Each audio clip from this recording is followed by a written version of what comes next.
Good evening, everyone. Welcome to another Sunday evening session with Brian and Janice. We're so delighted to have you here today. We're sorry we're a few minutes late getting started due to the weather. And we pray that everybody is hunkered down safely in your homes or listening to the warnings that are going on with the awesome news channels that we have to keep us informed on what's actually going on with the weather today. We want to send our prayers out to Mississippi, the Delta, Mississippi, the Mississippi Delta, to those that were so heavily impacted by the tornado, the EF4 tornado that went through parts of Mississippi on this weekend. Our hearts and prayers go out to those people, and we know based off of what we went through in Dallas County, January the 12th, what a impact that has on a city, a town, and the economy. So with that being said, we will not go any further. We will stay updated on those issues and keep those people in our prayers. Today, what we want to really discuss and to get heavily involved in is the budget that was recently put out by the governor from the federal government, the budget, the $1.06 billion budget. And we want to see where those monies were allocated. You know, sometimes we get so caught up in our everyday lives that we don't really realize the impact that things like this have on our city, and we tend to overlook those things. But it's very important that we be mindful and updated on what the state government is doing as far as allocating funds to needed areas and communities within the state of Alabama and within your local agencies. So that is something that I think a lot of us sometimes take for granted. But we need to understand the importance of being involved, staying cognizant of where these monies are going. When you look at the fact that out of a $1.06 billion budget, you have $500 million allocated strictly for 2 new prisons, we have a problem.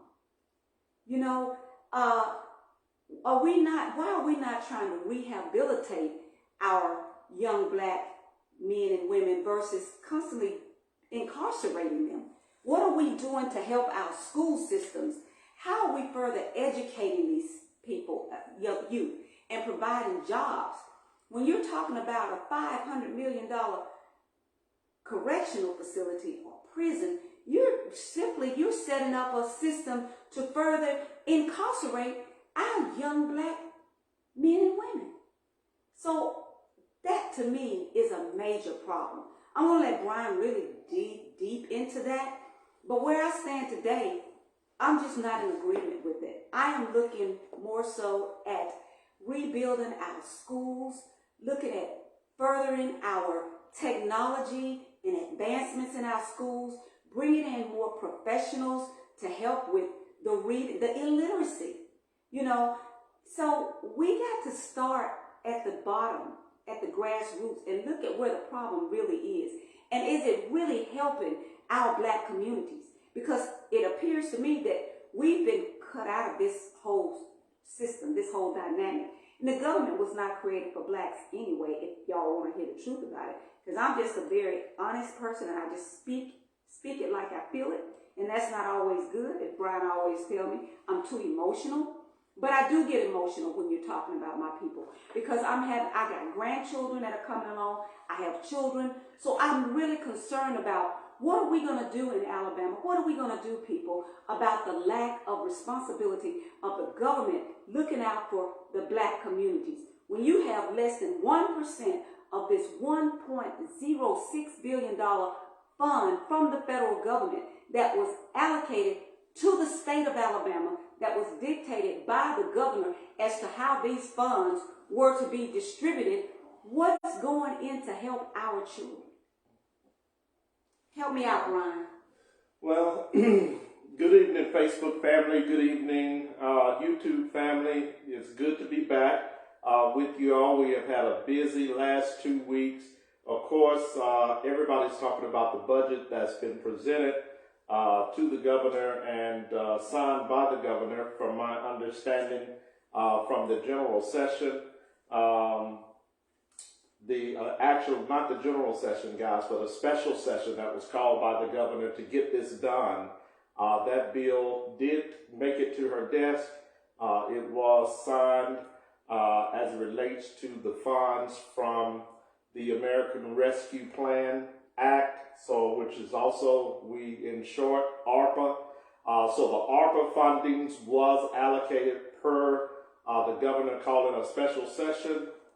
We're going to talk briefly about some of those areas that the funding actually went to. How does it benefit us? Does it actually benefit us? And like Janice has said, I will echo what she said.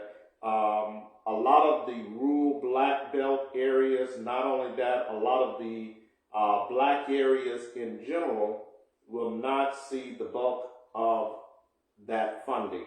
We'll see very little of that funding. So let me just rephrase that. Very, very little of that funding will be seen as it relates to the helping of black people, as well as the advancement of black people. So when we take a look at it, guys, I want you all to keep in mind, yes, the government was not designed to assist Negroes.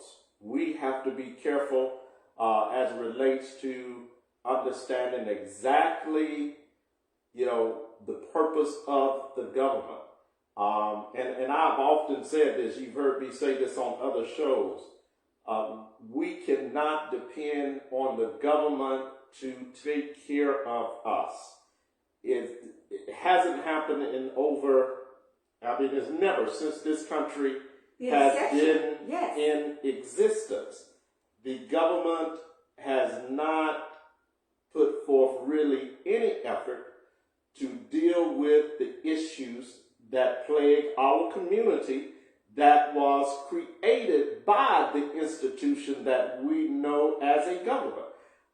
We just have to face those facts. We have to also come to terms with ourselves that we've got to do more than just vote. Listen, I'm a big proponent of voting. And I've said this often, I don't want anyone to misunderstand me, but voting will not solve all of black people's problems. It never has, and it never will. We should not, as a people, make voting a sacred cow to solving our problems, because voting has never solved all of black people's problems. Should we vote? Yes.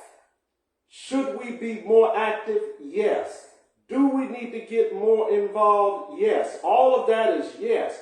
But will it solve the crust of the problems that exist in the black community? No. And we've got to take our head out of the sand and stop lollygagging, stop pretending that voting is going to solve all of our problems. It never has, and it never will. Self-determination has to be again reiterated in the black community. If we don't start focusing on self-determination, self-development, again practicing self-economics, all of those things, if we do not begin to reinvest in our communities by way of what we can do for ourselves, not waiting on the government to do something, not solely depending on the government to do something. Every promise that the government makes black people pretty much is a failed promise. So in saying that, we have to trust ourselves again, trust the intelligence that we were created with, trust our intuitions, trust our innovations, trust our creativity, and we got to start reinvesting in our communities. Okay? That is going to solve Black America some of the problems that we deal with in the 21st century. If we're waiting on Biden or anybody else to solve our problem, black people, it's not going to happen. Okay?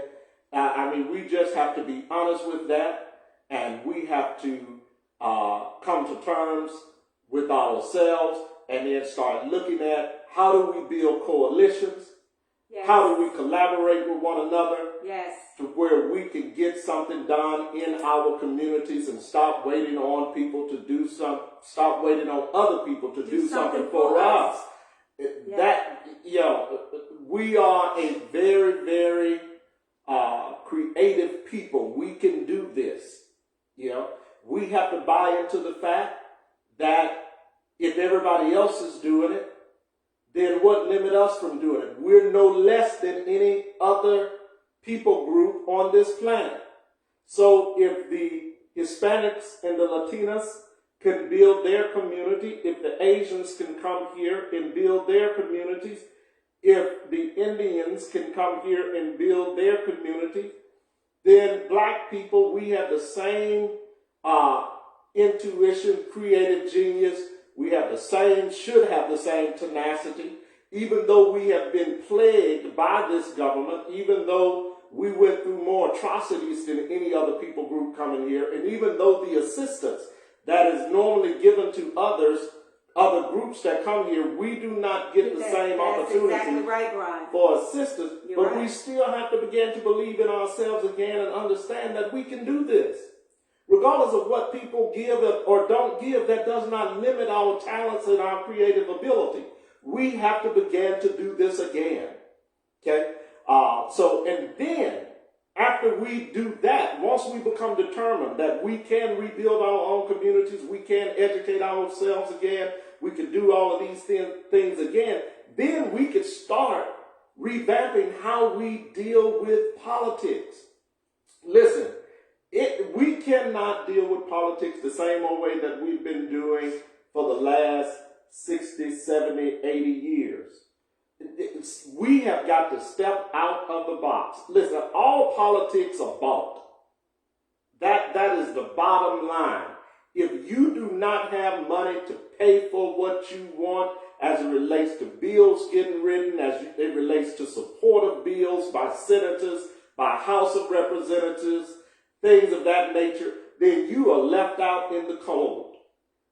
So I would encourage you, we need to look at Dr. Claude Anderson's model.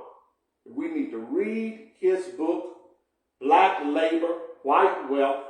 We need to read Powernomics, again, by Dr. Claude Anderson, where he talks about the pyramid structure of how politics works.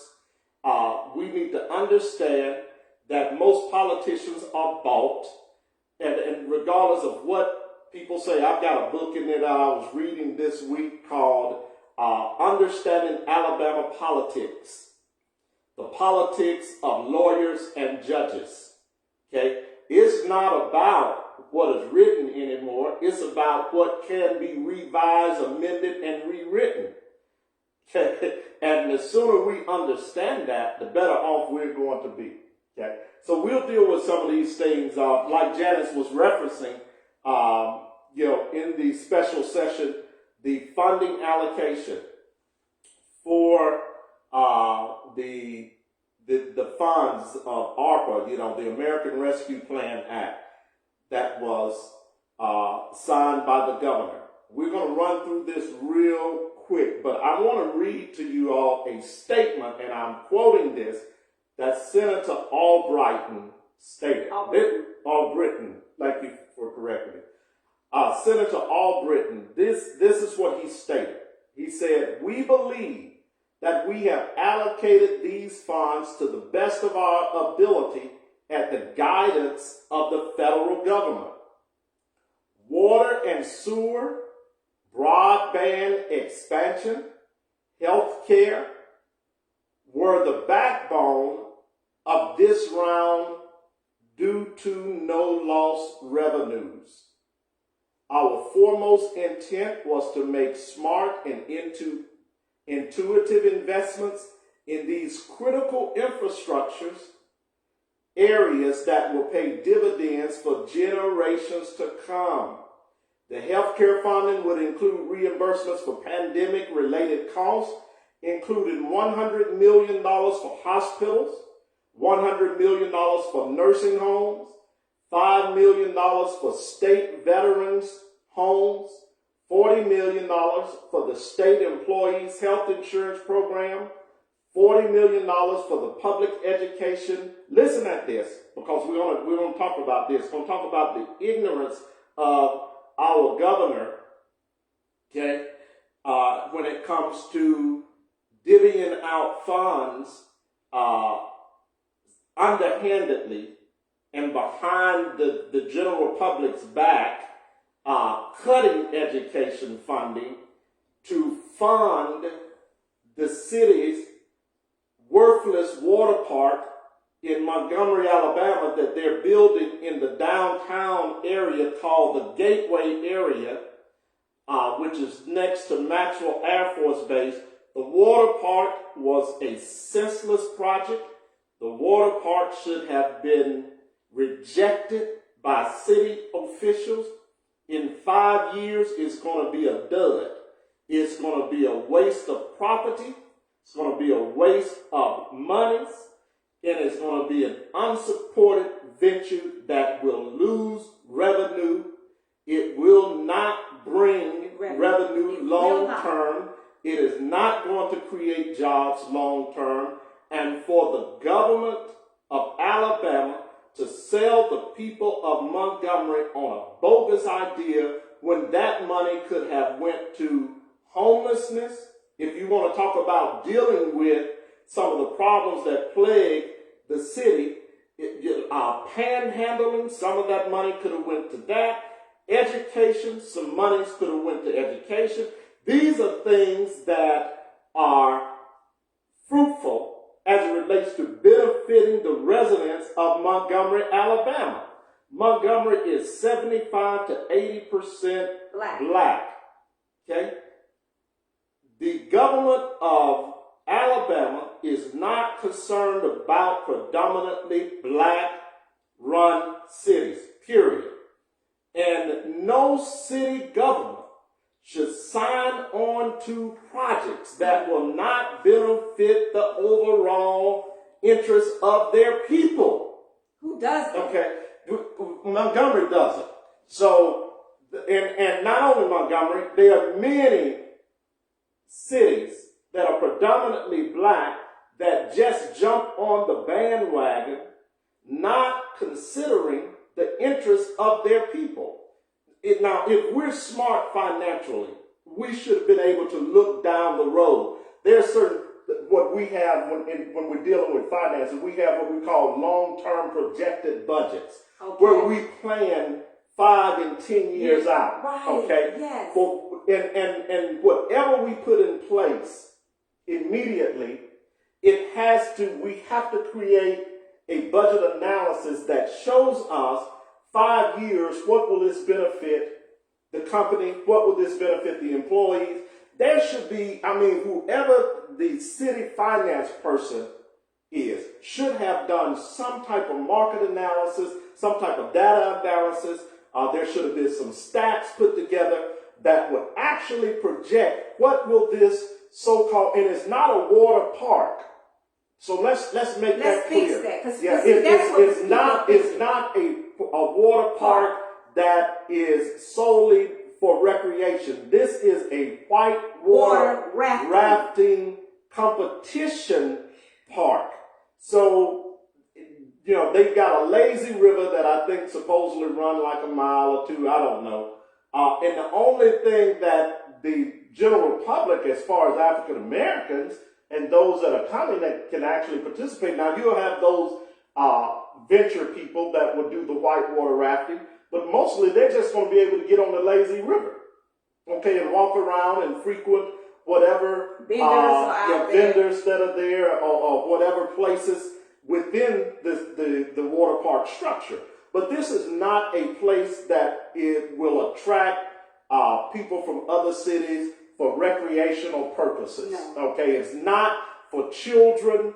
And you've got how many children in the city? Wow. Okay, so we think about that. It wasn't is not being built around the population and the demographics of that city, of Montgomery, Alabama. And it is a sad day in Alabama when lawmakers allow, knowing that this is not long-term going to support the people of Montgomery, that we allow that to take place and not raise issues from a city to a county, from the city government to the county government to the state government. It's a sad day when we cannot be honest with the residents there and tell them, guys, this is what this project is and this is what this project is going to do. Here is a projected analysis of what this project will bring financially to the city.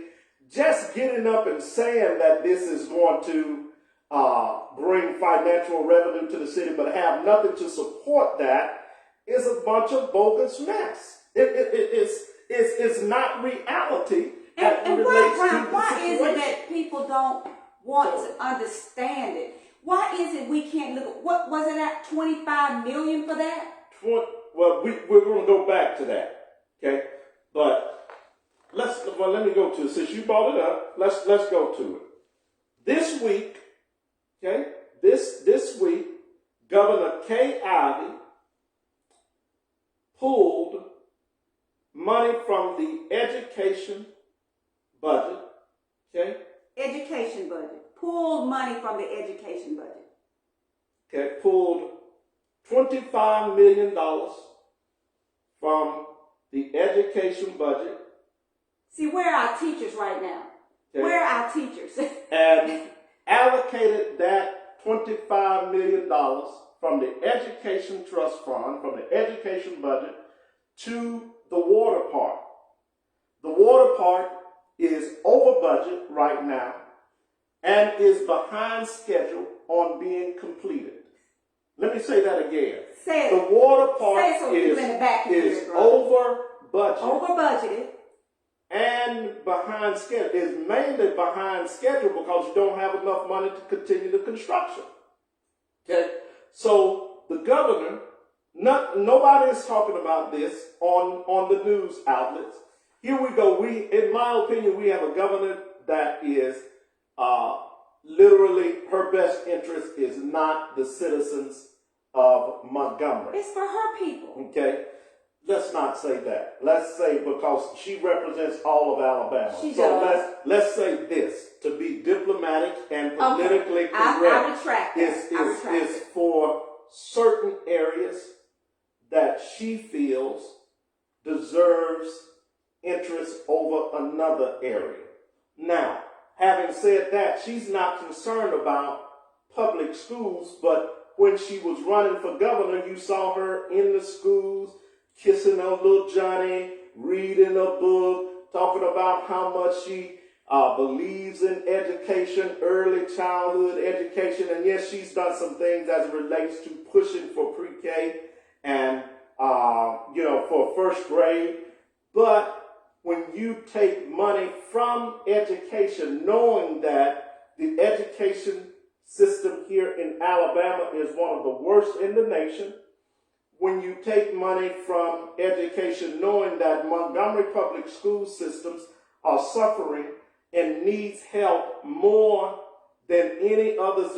In Montgomery and Jefferson County, which is Birmingham, the heart of Birmingham, Don't leave out Dallas County, Brian. In Dallas County, the Black Belt area, when you take $25 million and reallocate that to a water park. A water park based on the county commissioner requesting monies to help fund a over-budgeted water park that's really not a water park, okay, to try to meet deadline and to compensate for the shortage, there is a problem. And then when you do not get the people involved to get the consensus of the majority of the people, there is a problem. See, black people have always been left out of politics. Doesn't matter if we are the majority in the city. We have the least amount of representation in state government still. Okay? So and even if you look at the Democratic Party, you're talking about the Republicans have what we call a trifecta in politics. What is that? We have a Republican governor, a Republican Senate, and a Republican House. That is known as a trifecta in politics. It's a supermajority. So the Democrats, even though they're down there fighting, they are fighting, doing the best they can, they do not have any power at all as it relates to certain bills being passed, as it relates to what those bills really have in it. We can object, we can filibuster, they can do all of those things, but at the end of the day, they really don't have any power. Okay? But the power still remains with the people. See, that's where politicians have to stop being politicians in nothing but 5-10 minutes and call a news conference and say to the people of Montgomery, Alabama, say to the people of the state of Alabama, this is what the governor is trying to do. The governor is taking $25 million out of an education budget and reallocating it to a over-budgeted water park that is not going to do anything for your children. It's not going to put a book in your child's hand. It is not going to put any school supplies in classrooms. A laptop, okay? a computer. All it's going to do is take away from that. It's going to probably take away from teachers. You know, as far as absolutely it is, because they're part of the education That's exactly right. system. So let me read what it says here, okay? And you can go to alabama.gov. You can pull all of this information up, okay? This is what I guess he is the county commissioner president, Singleton. Singleton says that he supports what the governor has done. He says, so far, though the project centered around one long rafting ride and financed with more than $50 million of the public's money from the city and the county, it has run behind schedule and it has run over budget. But Singleton still supports it. And now, Governor Kay Ivey, if she has her way, she will too, with tax dollars from the Education Trust Fund. This week, Governor Kay Ivey gave lawmakers her proposed budget for $2 billion surplus dollars in state education funds. At least $331 million of that money would go to projects and expenses unrelated to schools and teachers and classrooms. At least $331 million of that money will not go to classrooms, will not go to teachers, nor will it go to any expenses related to the school system.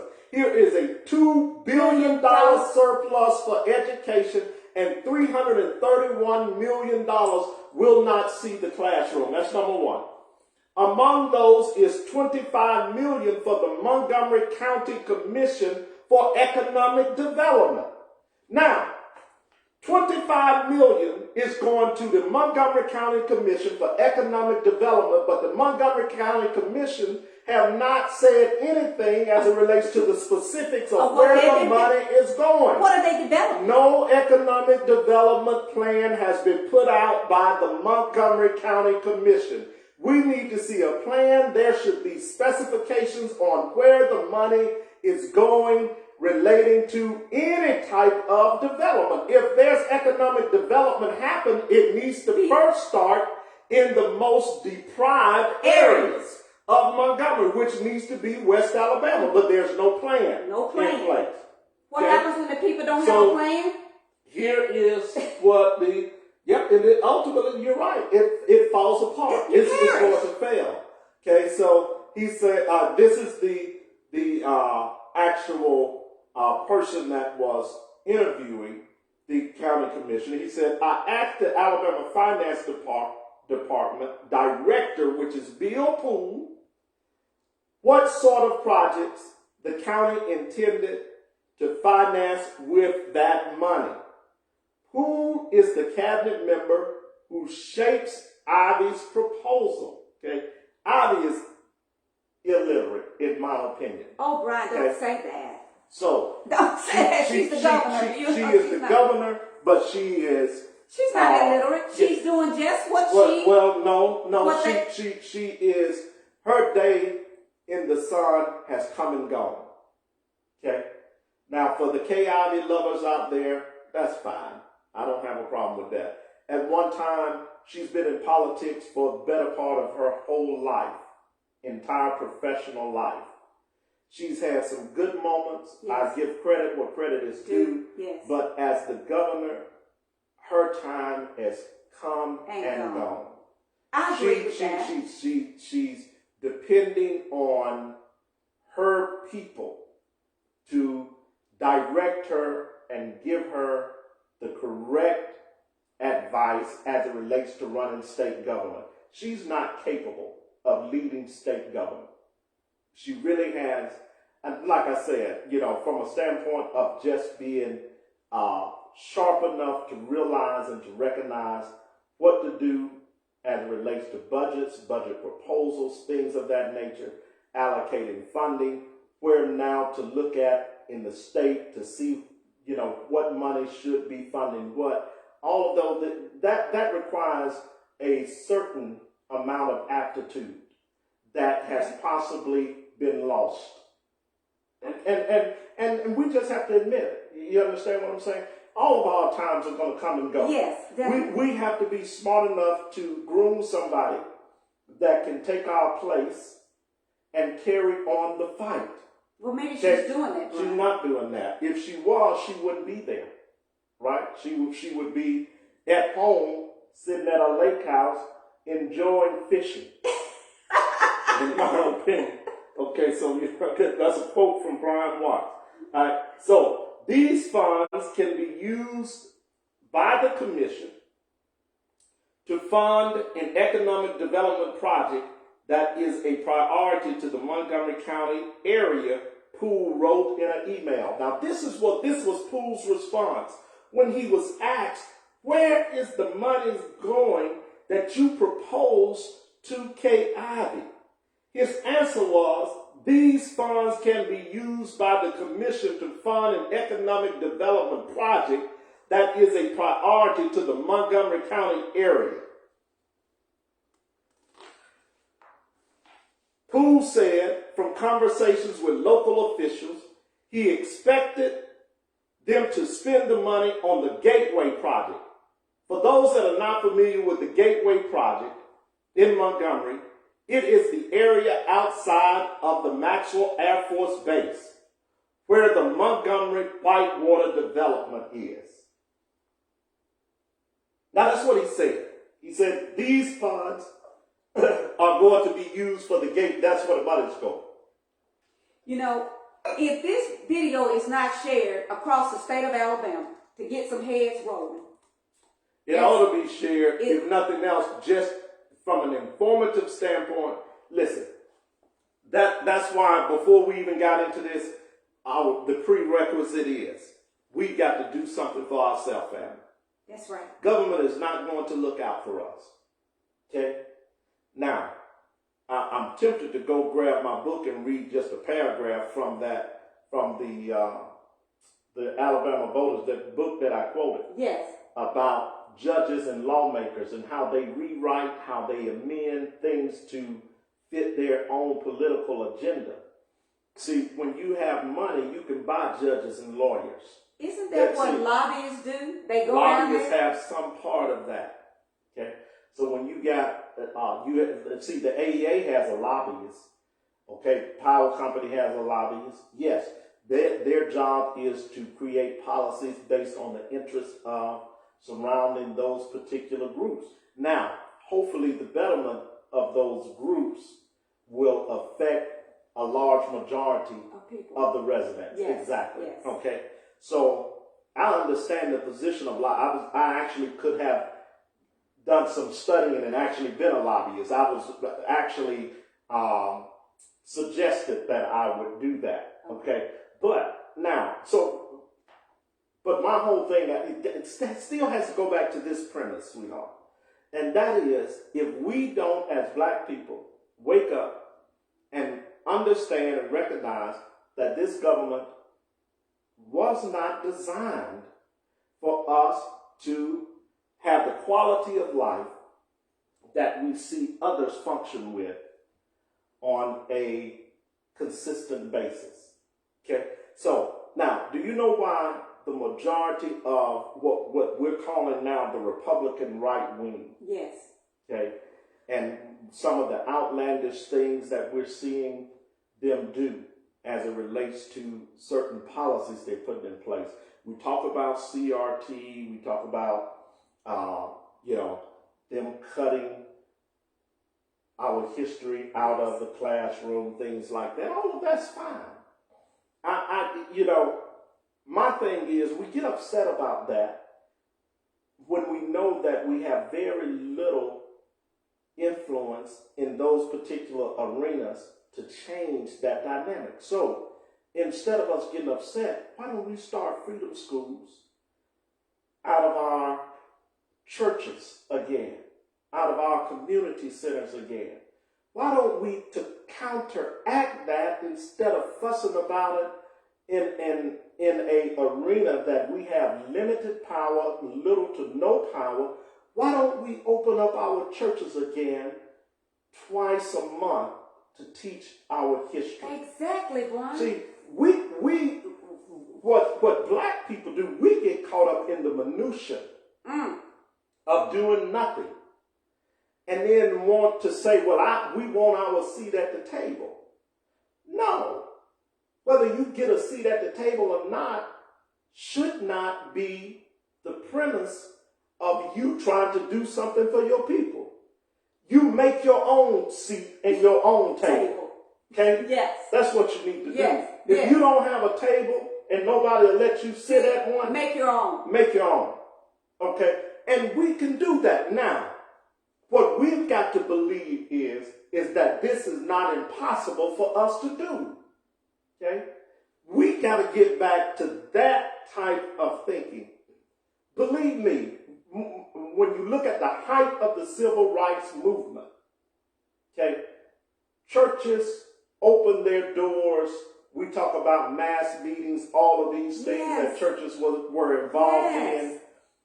Those things can be done again if you have people that are not afraid to do it. Okay? Right. And a lot of times, we have, the truth be told, we fear what we can do for ourselves.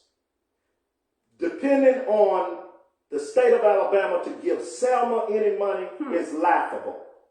It's a to joke. Give the black belt any money is laughable. It is. To really, depending on the state, to actually nowadays support public education is laughable in certain states, especially the state of Alabama, which was the capital of the Confederacy. Okay? So we have to begin again to look at how do we counteract. We just don't need to be reactionary from an emotional standpoint.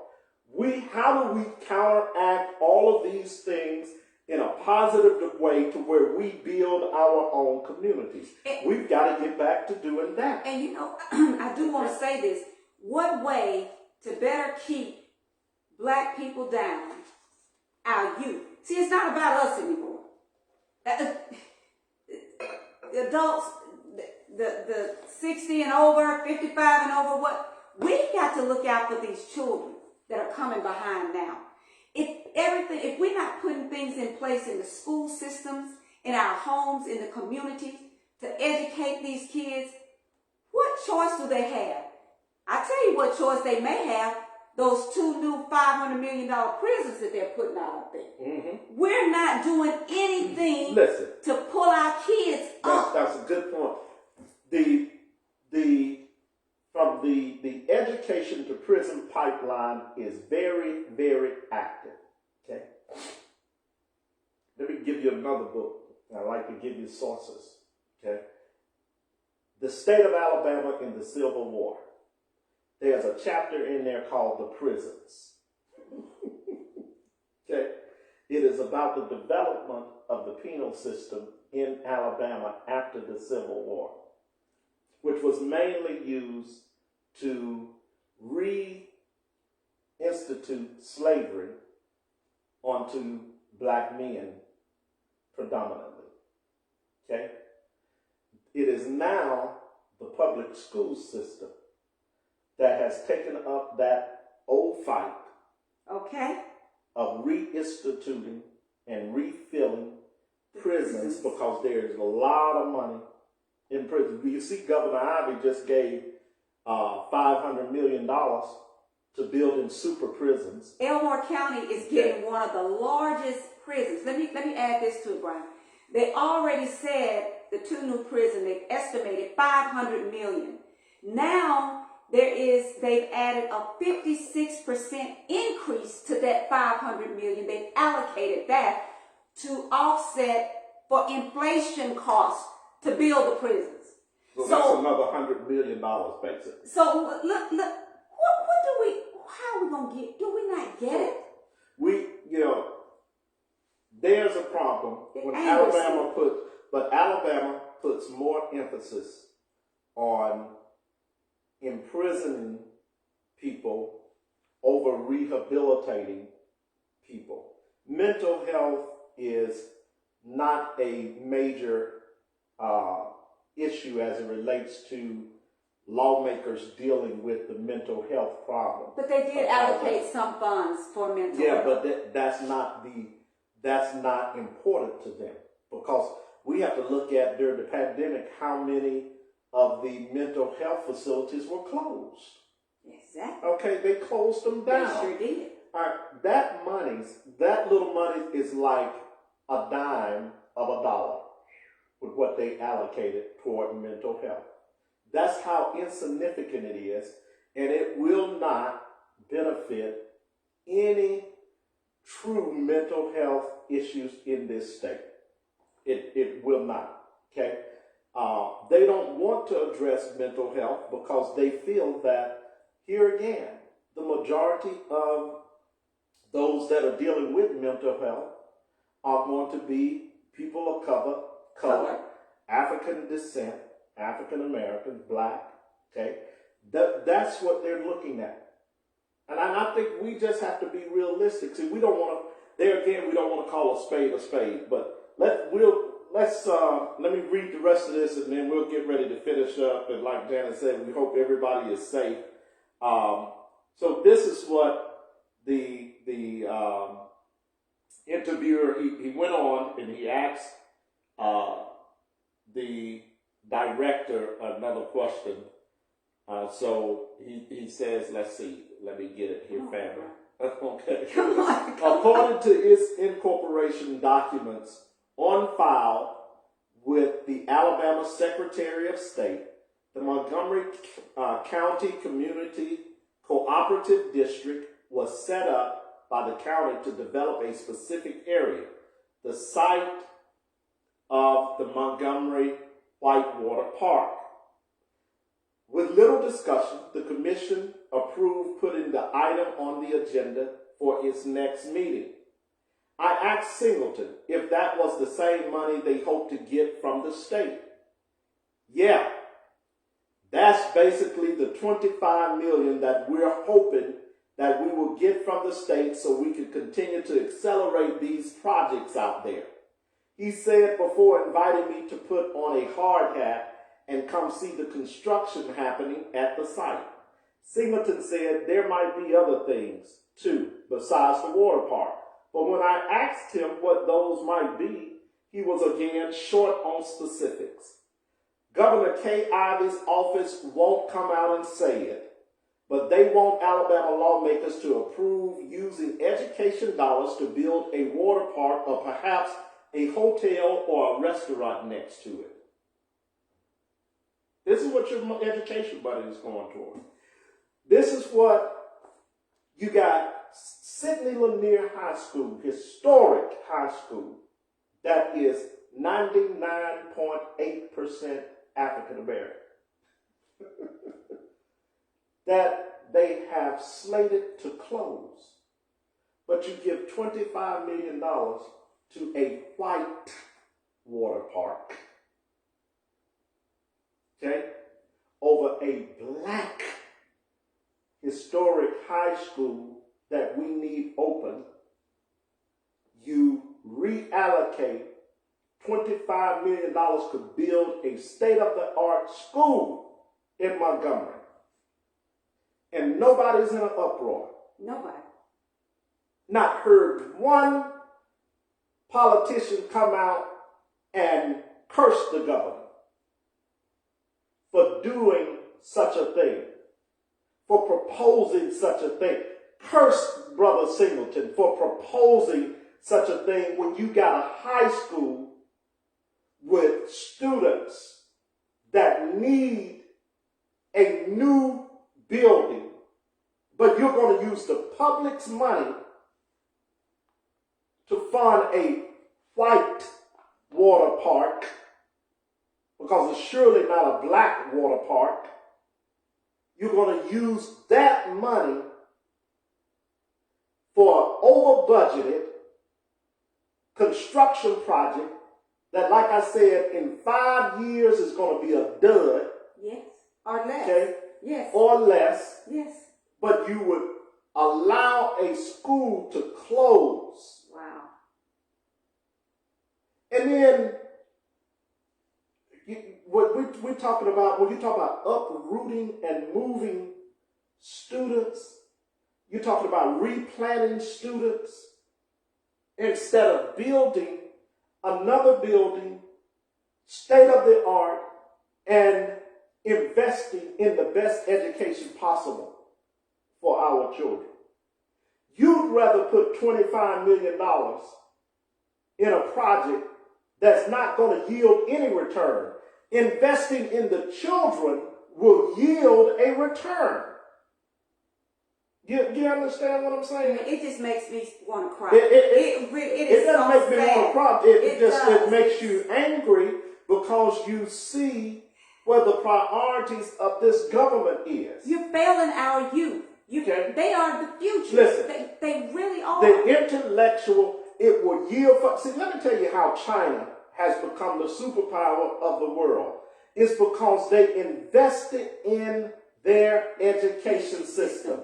Intellectual property will always yield 100% of return. Always. If you invest in your students, the young people's education here, you can get more of them to stay. You can create dynamics to where it builds the city, it creates businesses. It lessens your crime. It lessens your crime. Absolutely. It affects every area yes. of what we want to do as it relates to becoming a city that is well run, well organized, thriving, has venues for everybody to participate in, not just a few people to participate in.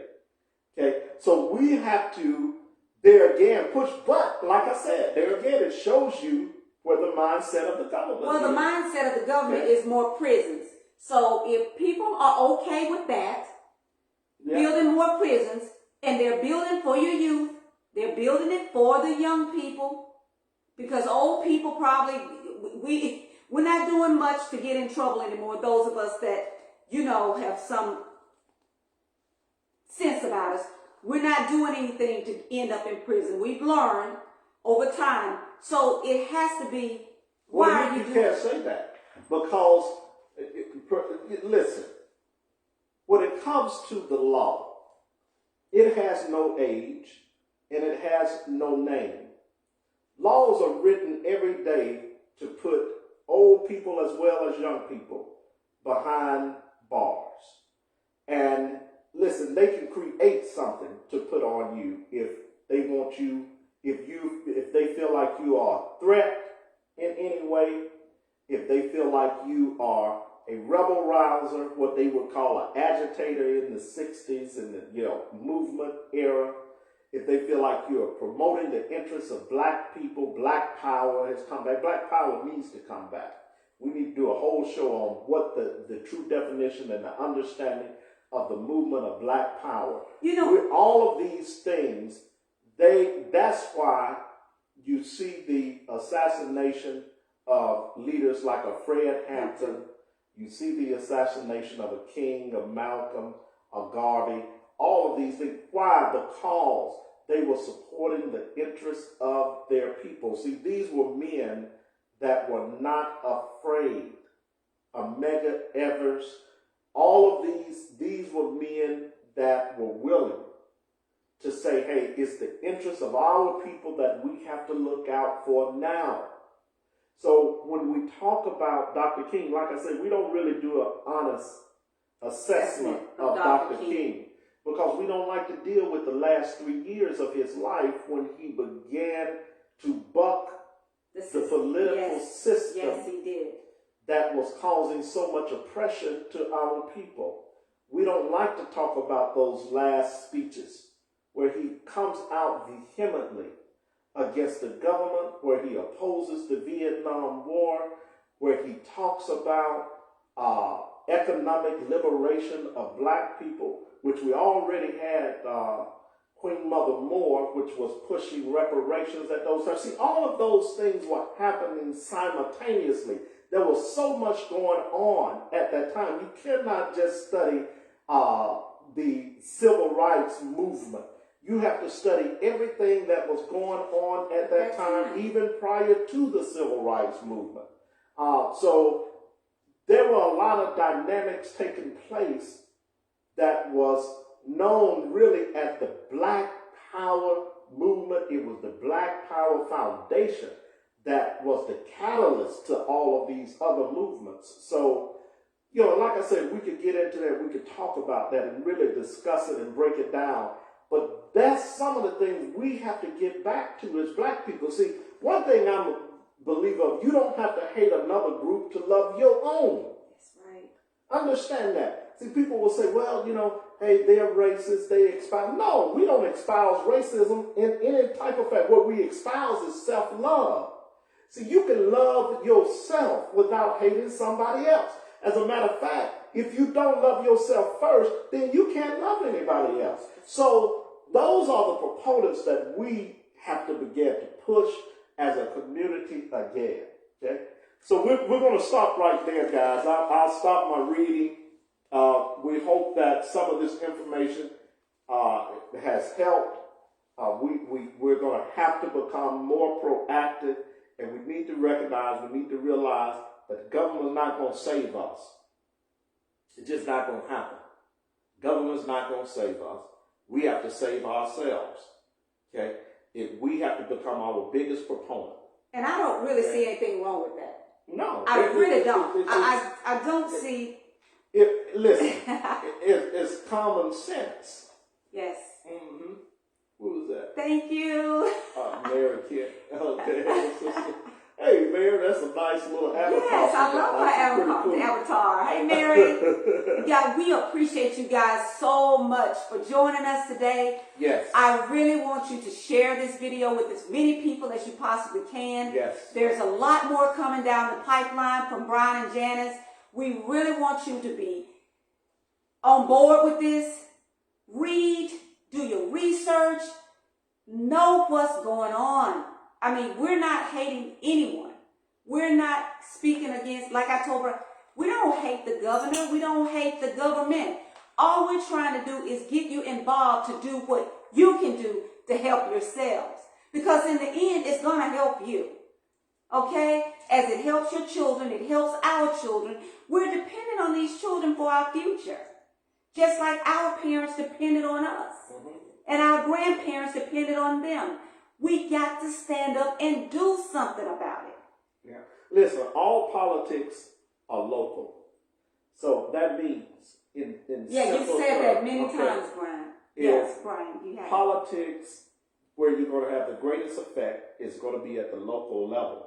Now, what I encourage is putting men and women in those positions that are not afraid, that can articulate the interests of their people, and not only articulate the interests of their people, are willing to go back to the streets to fight for the interests of their people, meaning that we organize, we rally our people. Listen, you can't do anything without organization. You have got to start organizing. We have got to start organizing. We have got to build coalitions across race. We've got to build coalitions across gender. We've got to build coalitions with those that have the same interests as we do, so that we can overcome this. If it was done in the past, it can be done again. And we're not talking about violence. We're just talking about speaking. No, I mean, I'm like Malcolm, okay? By any means necessary. Oh, no. That's what, I'm not one of those guys that just, if they fight, I'm ready to go to war. That's what type of person I am. Now, so I would, and I can be just as intellectual as the next man or woman. But when the rubber meets the road, if they want war, then we have to be prepared. So we don't, listen, I believe that you do unto others as you would have them to do unto you. Okay. So that is, okay, that's just how simple it is. I'm not turning no other cheek because my cheeks are wore out. They've been slapped enough. Okay? There's no more cheeks to turn. Okay? So, brothers and sisters, we love you all. Yes. Let's start putting people in there that are not just wanting to take photo ops. And I want to know what Michelle Summers, I would like to hear from her and Pamela Porter. I will call her, yes. Okay. So we're going to let you all go. Yes. But we thank you all for joining. Go to the YouTube. We'll post it here in the next 20 minutes. It should be up and running. But let's do something. Share. Let your voice be heard. Over voting. Because we voted, now it's time to go back to the streets. So let's do something. Let's organize. I'm an action man. So if you all call me, I'm involved in a whole lot, but I can get involved in a whole lot more. Okay? I'm just saying. All right? He is. Love you. Love you all. Thank you. Thank you.